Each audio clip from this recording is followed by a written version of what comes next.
Doctor Rajasekhar eye hospital, super speciality eye care centre. కంటి ఆపరేషన్లకు చెన్నై, మధురై వెళ్లనవసరం లేకుండా ప్రపంచ స్థాయి ఆధునిక ఆపరేషన్లు ఇప్పుడు మన నెల్లూరులో. సత్యసాయి భజన మందిరం ప్రక్కన 3వ మెయిన్ రోడ్, రామ్మూర్తి నగర్, నెల్లూరు.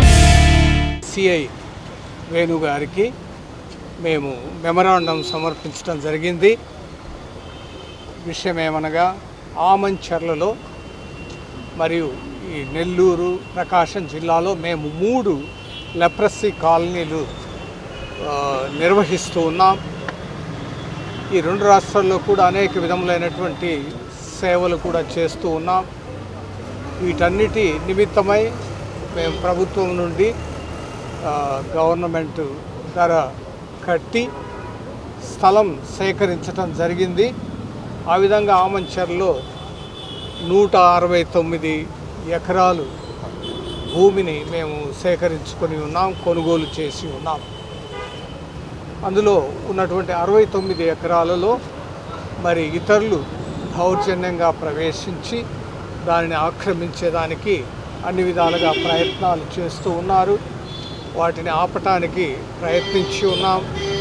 అది సాధ్యపడలేదు కనుక ఇక్కడ వచ్చి సిఐ గారికి మేము కంప్లైంట్ ఇచ్చి ఎఫ్ఐఆర్ ఫైల్ చేయమని కోరటం జరిగింది.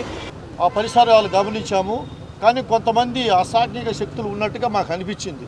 కాబట్టి మేము సావధానంగా వచ్చి చర్చలు చేసుకోండి, తర్వాత మీ డాక్యుమెంట్స్ తీసుకొని రెవెన్యూ డిపార్ట్మెంట్ దగ్గర రండి, ఇద్దరం ఎవరిదైతే వాళ్ళు తీసుకుందామని మేము చెప్పగలిగాం.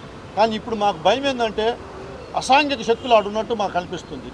కాబట్టి దయచేసి ఈ అసాంఘిక శక్తుల నుండి మమ్మల్ని సంరక్షించాలని, ముఖ్యంగా ఆడ పేషెంట్స్ ఉన్నారు, బలహీనులు ఉన్నారు, పేదలు ఉన్నారు, ఆ పేషెంట్స్ని సంరక్షించాలని ప్రభుత్వాన్ని కోరుకుంటున్నాం. ఎందుకంటే ప్రస్తుతం మన ముఖ్యమంత్రి గారు చంద్రబాబు గారు, తర్వాత వాళ్ళ మినిస్టర్ సిబ్బంది, తర్వాత మనం నెల్లూరు పట్టణ రూరల్ ఎమ్మెల్యేలను, మినిస్టర్లను సహాయపడవలసిందిగా కోరుచున్నాము.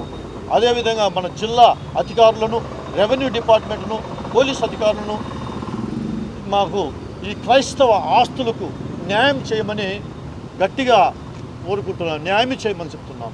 మేము మాత్రము నిరంతరము ప్రజల సేవలోనే ఉంటాము, నిరంతరం మా జీవితం ప్రజల కోసం సమర్పించుకున్నాం. దయచేసి గమనించండి, ఈ యొక్క మంచి కార్యాన్ని మీరు మాకు సహకరించి మమ్మల్ని సంరక్షించవలసిగా మిమ్మల్ని అందరినీ వినయపూర్వకంగా కోరుకుంటున్నాం. మీ 100,000 మందికి మేము ఎంతో సేవ చేశాం, చాలా చక్కగా సేవ చేశాం, చదివించాం, పేషెంట్ల కోసం హాస్పిటల్ కట్టించాం, పేషెంట్ల కోసం డాక్టర్లు తీసుకొచ్చాం, పేషెంట్ల కోసము వాళ్ళ పిల్లల చదువుల కోసము హాస్టళ్ళు నిర్మించాం, స్కూళ్ళు నిర్మించాం. అనేకమైనటువంటి సేవలు మేము కొనసాగిస్తూనే ఉన్నాం. సంఘంలో వాళ్ళని వెలేసినప్పుడు మేము ఆదరించాం, మా బిడ్డలుగా చూసుకున్నాం.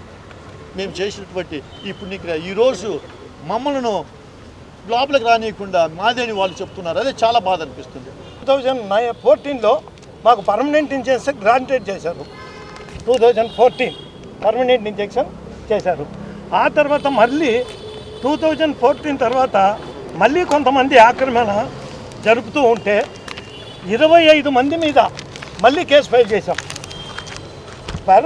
వాళ్ళు ఫైల్ చేసిన తర్వాత వాళ్ళందరూ కోర్టుకు వచ్చి మేము వాళ్ళ జోలికి పోము, మమ్మల్ని వదిలేయండి అంటే మళ్ళీ కోర్టులో ఆర్డర్ తీసుకొని వాళ్ళందరి మీద రిమూవ్ చేశాం. వాళ్ళందరి పేర్లు చదవమంటే చదువుతాం, అక్కర్లేదు. కాబట్టి ఆ తర్వాత కలెక్టర్ గారు, ఆర్డీఓ గారు మమ్మల్ని రిక్వెస్ట్ చేశారు, 100 ఎకరాలు మీరు ఉంచుకొని 69 ఎకరాలు మాకు ఇవ్వండి అని.